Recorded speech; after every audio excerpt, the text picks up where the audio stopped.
ताली बजाइदिनु होला। माताजी हामी सनातनहरूको गौरव हुनुहुन्छ किनकि देश विदेशमा कथाको माध्यमबाट कथा भक्तहरूलाई सद्मार्गमा जोड्नु भएको छ। हालै मात्रै भारत आश्रम राज्य सरकारबाट महाबाहु ब्रह्मपुत्र साम्राज्ञी पदवीबाट सम्मानित हुनुभएको छ। सिक्किम राज्य सरकारबाट ब्रह्मवादिनी उपाधिबाट सम्मानित हुनुभएको छ र नेपालमा भागवत मञ्जरी उपाधिबाट सम्मानित हामी सबैकी माता सदैव भागवत मञ्जरी राधिका दासी माताजीलाई श्रोताहरूले पुनः स्वागत गरेर ध्वनि अर्पण गर्दछु। जय होस्। श्री हरि भगवान को जय। श्रीमद् देवी भागवत महापुराण को जय। आज आनंद व्यासा भगवती क्या सच्चिदानंद रूपिणी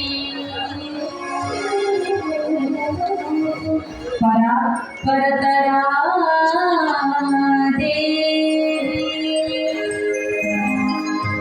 यदा व्याप्तमिदं जगत्।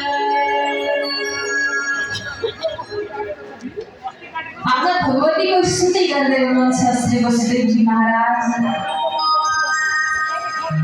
गुरु श्री नारद जी को सत्संकल्प गराएर श्रीमद् देवी भागवत महाज्ञानमा उनीहरू आयोजना गर्नुभएको छ। पुत्र हराएको वियोगमा परम्पा भगवतीको कथा श्रवण गर्दै खूब स्तुति गर्दै हुनुहुन्थ्यो। उता भगवान 15 दिनसम्म कसरी फिर्ता आउनु भएन छ भने भगवान प्रवेश गर्नुभएको गुफाभित्र त्यहाँ एक जाम्बवंत नाम गरेका ऋक्षराज भानु ऋक्षराज सुतम दृष्ट्वा कृष्णो मणिधरं तदा भनेको छ। जो ऋक्षराज जो भानु थिए उनका पुत्रले छोराले त्यो मणि खेलाएर बसेका रहेछन् जो सेवन्तक नाम गरेको मणि थियो। त्यो मणिलाई खेलाएर बसेका थिए। भगवानले गएर त्यो मणिलाई खोस्नु भएको छ। तब यहाँ वहाँकी तावत धात्री वहाँकी आमा सानो बच्चो जसको हातमा मणि थियो उसको उनकी आमा चाहिँ जोडले चिल्लाउन लाग्नु कराउन लाग्नु। त्यो आवाज सुनेपछि दौडी दौडी ऋक्षराज आए जाम्बवन्त आए र भगवान कृष्णसँग युद्ध प्रारम्भ गर्छन्। भयंकर युद्ध प्रारम्भ भयो। युद्ध चल्दै थियो। एक दिन दुई दिन गर्दै 15 दिन युद्ध चलिसक्दा पनि हार जित भयो।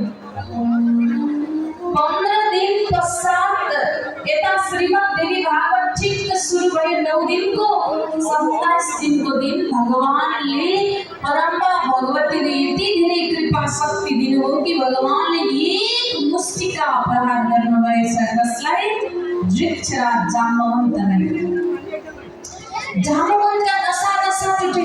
जाम्बवन्तलाई लाग्थ्यो कि म जस्तो महाबाहु अत्यन्त शक्तिशाली अरू को छ होला? मैले त सिंहलाई पनि वध गरेर आएँ।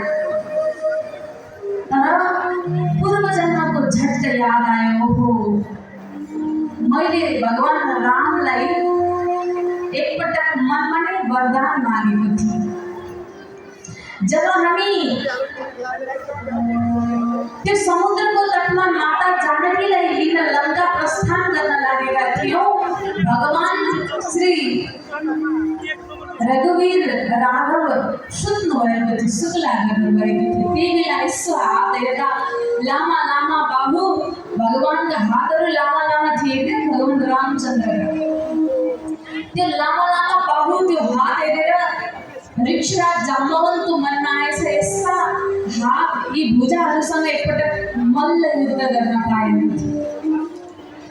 भगवानले मनमा नै सोच्नु भएछ अहिले त म मर्यादा पुरुषोत्तम भएर आएको छु। जब म यदुकुलमा आउँछु नि त्यो समयमा तिमीसँग पक्कै युद्ध गर्छु। त आज मल्ल युद्ध 27 दिनसम्म चल्यो। तब तब जब भगवानले मुष्टिका प्रहार गर्नुभयो जाम्बवन्तको सबै जन्मको जन्मान्तरका जीवनको कहानी झट्ट हेर्छन् त कहिले रघुनन्दन जस्तो लाग्छ, कहिले यदुनन्दन जस्तो लाग्छ। हात जोडेर विन्ती विषय प्रभु हजुर को हुनुहुन्छ मलाई यसरी मुष्टिका प्रहार गर्न सक्ने त प्रभु श्री राम हुनुहुन्थ्यो। भगवानले भन्नुभयो रघुकुलमा राम बनी आए, यदुकुलमा कृष्ण बनी आएको छु। हताहत चरणमा परेर माफी माग्छन्। चरणमा आएर प्रभु मलाई माफ गरिदिनुहोस्, मबाट भुल भयो।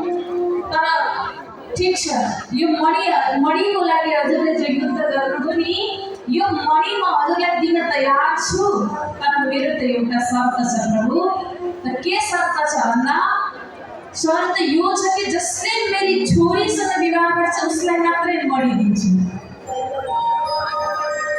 तब ठीक छ, भगवानले शर्त दियो उसले मणि त लानै पर्छ, विवाह गरौँ। धुमधाम विवाह भयो। जाम्बवत महाराजकी सुपुत्री हुनुहुन्छ जाम्बवती। विवाह गरेर 9 दिनको दिन जुन दिन यहाँ पूर्णावती हुन लाग्यो, तब त्यही समयमा ठिक भगवान पनि यता जाम्बवती माताको साथमा प्रवेश गर्नुभयो।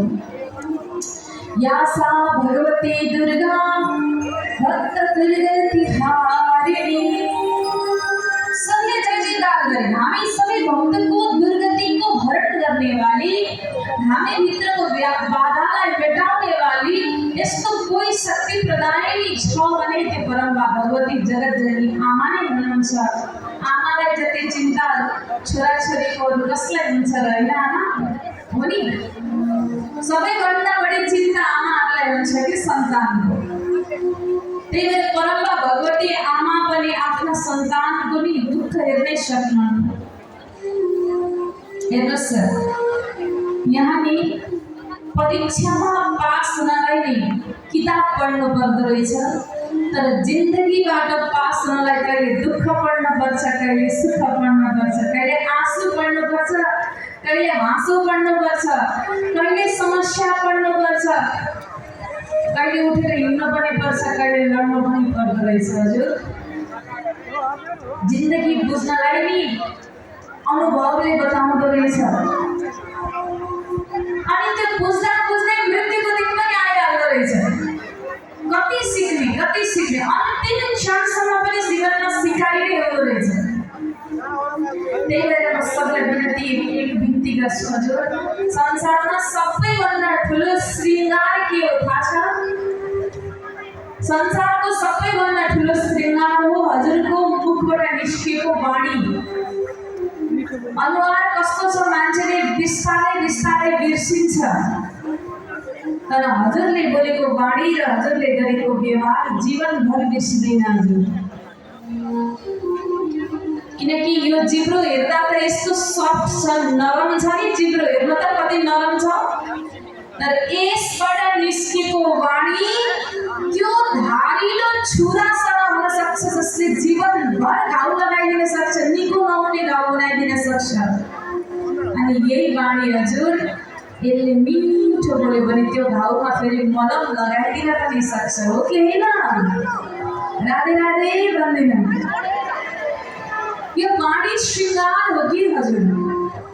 त्यही भएर यहाँ आज नारदजीको एक वाणी, नारदजीले भन्नुभयो चिन्ता नगर्नुहोस् आमा, म कृष्णलाई फिर्ता ल्याउन सक्छु नि।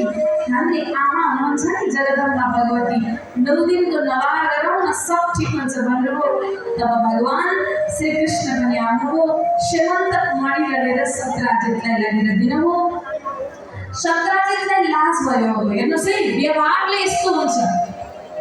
वैभवीलाई गुण लगाइदिनु भयो, यस्तो गुण लगाइदिनु भयो कि जसले चोर आरोप लगाएको थियो उसलाई बरु बाहिर राखेर आफू युद्धको मैदानमा खटेर मणि लिएर आउनुभयो अनि भन्नुभयो कि यसको साक्षी जाम्बवती छिन्, सोध्नुहोस्। जाम्बवती यही छिन् साक्षी, बोल्न सक्छिन् मैले कहाँबाट मणि लिएर आएँ। तब